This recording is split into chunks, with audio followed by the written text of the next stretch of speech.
परिवर्तन news live, बातमी अशी जी व्यवस्था बदलेल।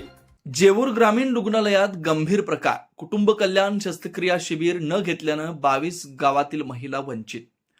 सोलापूर जिल्ह्यातील जेऊर ग्रामीण रुग्णालयातील कारभारावर आता मोठं प्रश्नचिन्ह उपस्थित होत आहे।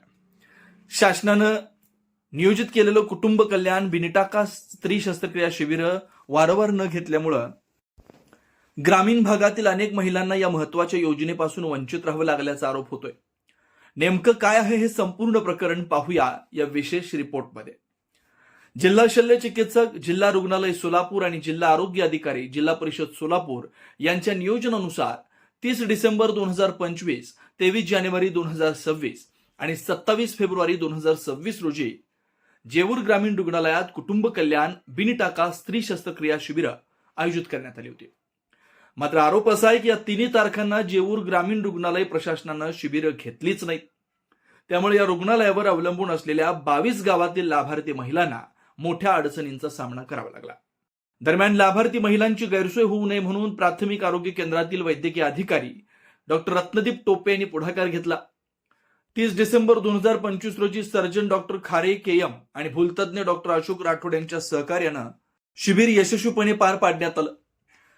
23 जानेवारी 2026 रोजी जेऊर इथं शिबिर होणार नसल्याचं लक्षात आल्यानंतर कुटुंब कल्याण बिनटाका स्त्री शस्त्रक्रिया शिबिरसाठी नोंदणीकृत महिला वंचित राहू नये म्हणून 22 जानेवारी रोजी प्राथमिक आरोग्य केंद्र वरकुटे या ठिकाणी आयोजित शिबिरात लाभ देण्यात आला।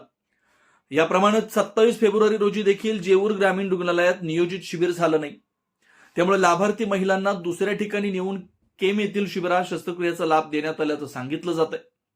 या संपूर्ण प्रकरणात गंभीर आरोप असा केला जातोय की जेऊर ग्रामीण रुग्णालयाचे वैद्यकीय अधीक्षक डॉक्टर घोगरे तसेच त्यांचे सहकारी डॉक्टर बंडगर आणि डॉक्टर आडागळे यांनी नियोजित शिबिर वेळेवर न घेतल्यामुळे ग्रामीण भागातील महिलांना या शासकीय योजनेपासून वंचित ठेवलं। दरम्यान गोरगरीब महिलांना शासकीय योजनेचा लाभ मिळावा म्हणून पुढाकार घेणाऱ्या रुग्णसेवेप्रती निष्ठा असणाऱ्या डॉक्टर रत्नदीप टोपे यांच्यावरच काही राजकीय व्यक्तींकडून आरोप केले जात असल्याची चर्चा देखील परिसरात सुरू आहे। मात्र या सर्व प्रकरणात मोठे प्रश्न उपस्थित होत आहेत। नियोजित शिबिरं का झाली नाहीत? कुटुंब कल्याण शस्त्रक्रिया शिबिर घेण्याचं डॉक्टर घोगरे व त्यांच्या सहकार्याने का टाळलं?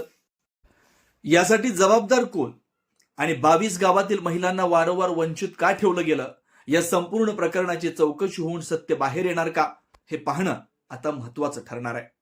आपल्या भागातील राजकीय, सामाजिक, शैक्षणिक, सांस्कृतिक आणि क्रीडाविषयी बातम्या पाहण्यासाठी आपण आमच्या परिवर्तन न्यूज लाईव्ह या YouTube चॅनेलला सबस्क्राईब करा आणि बेल आयकॉन दाबायला विसरू नका।